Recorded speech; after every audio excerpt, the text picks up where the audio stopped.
नमस्कार दोस्तों, स्वागत है आपका एक और धमाकेदार डीमन स्लेयर के एपिसोड में। तो अगर आपने अभी तक इसके पुराने पार्ट्स नहीं देखे हैं तो उसका लिंक आपको नीचे डिस्क्रिप्शन में मिल जाएगा, तो एक बार उन्हें देखिए जिससे आपको ये वीडियो और अच्छे से समझ में आ सके।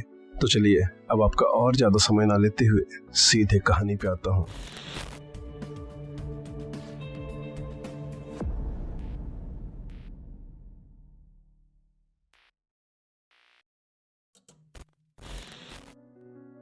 तांजीरो के बॉक्स में छिपे राज का खुलासा होते ही जेनेत्सु हैरान रह जाता है जब उसे पता चलता है कि वह खूबसूरत लड़की दरअसल तंजीरो की छोटी बहन नेजुको है। तो वह गुस्से से भर उठता है। जेनेत्सु तंजीरो को डांटता है, डीमन से लड़ने वाले इस फौज में कोई मजाक के लिए नहीं आता। लेकिन जैसे ही उसकी नजर नेजुको पर पड़ती है वो उसका दीवाना हो जाता है। वह नेजुको के पीछे पीछे दौड़ता है, तांजीरो से रोकता है और फिर जेनेत्सु चालाकी से तांजीरो से दोस्ती करने लगता है ताकि वो नेजुको के करीब आ सके।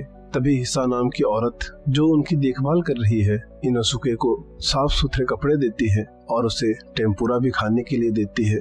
अचानक इनोसुके कमरे में आता है और तांजीरो की पीठ पर जोर से सिर मारता है। जब उससे पूछा जाता है कि उसने ऐसा क्यों किया तो वो सिर्फ हंसता है और जेनेत्सु के साथ मिलकर तांजीरो के पीछे भागने लगता है। अगली सुबह डॉक्टर की जांच के बाद पता चलता है कि तीनों पूरी तरह से ठीक हो चुके हैं। तभी तांजीरो का कासुगाए काओ आता है और उन्हें नया मिशन बताता है। तुम्हें उत्तर पूर्व की ओर माउंट नाटागोमो पर जाना है। रवाना होते वक्त तांजीरो हिसा से उनकी देखभाल करने के लिए धन्यवाद करता है।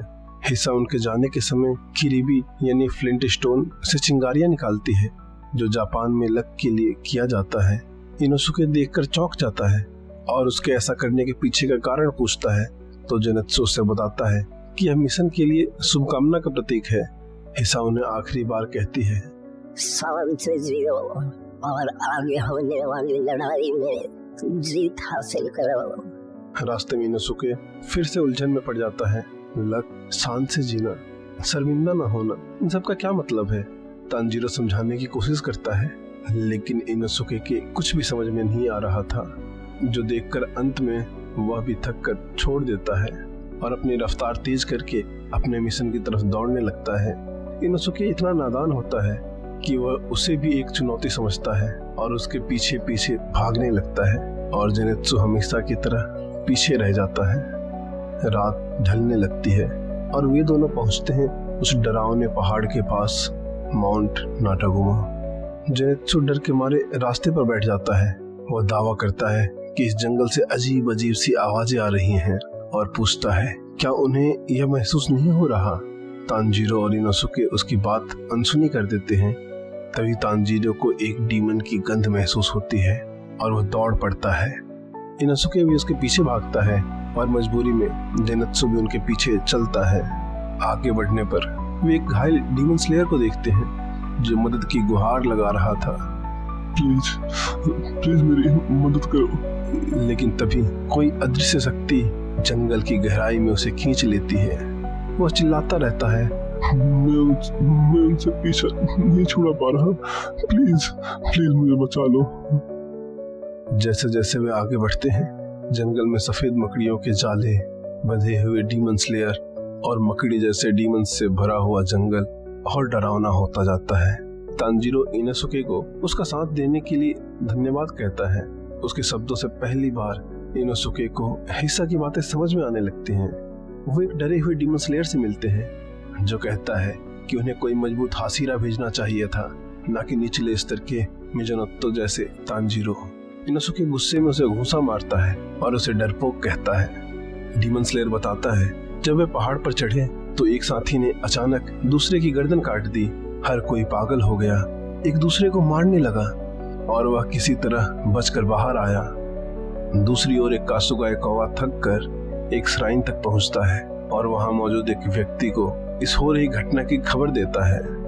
वह सोचता है कि क्या वहां 12 किजुकी में से कोई मौजूद है और तुरंत 2 हासीरा को भेजने का निर्णय लेता है, गियू तोमियोका और शिनोबू गियू से पूछती है, क्या इंसान और डीमन साथ में रह सकते हैं?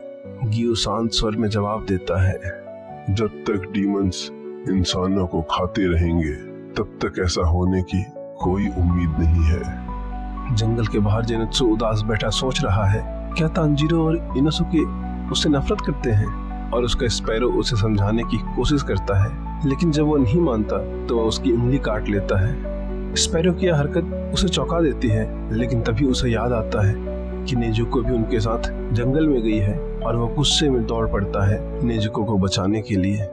अंदर तांजीरो और इनोसुके पर अब भी मरे हुए डीमन स्लेयर हमला कर रहे हैं, जिन्हें कोई अदृश्य ताकत कंट्रोल कर रही है। तांजीरो उनकी चाल समझता है और उनके पीछे के धागे काट देता है। इनोसुके तेजी से बाकी धागे भी काट देता है, जिससे सभी फ्री हो जाते हैं। लेकिन तभी वह देखते हैं सैकड़ों सफेद मकड़ियां फिर से धागे बुन रही हैं। वे फिर से डीमन स्लेयर्स को अपने वश में कर रही हैं। उन्हें अब असली डीमन को ढूंढना होगा जो यह सब कंट्रोल कर रही है। तभी उन्हें दूर एक लड़की जैसा दिखने वाला डीमन दिखता है जो कहता है, माँ सबको मार देगी।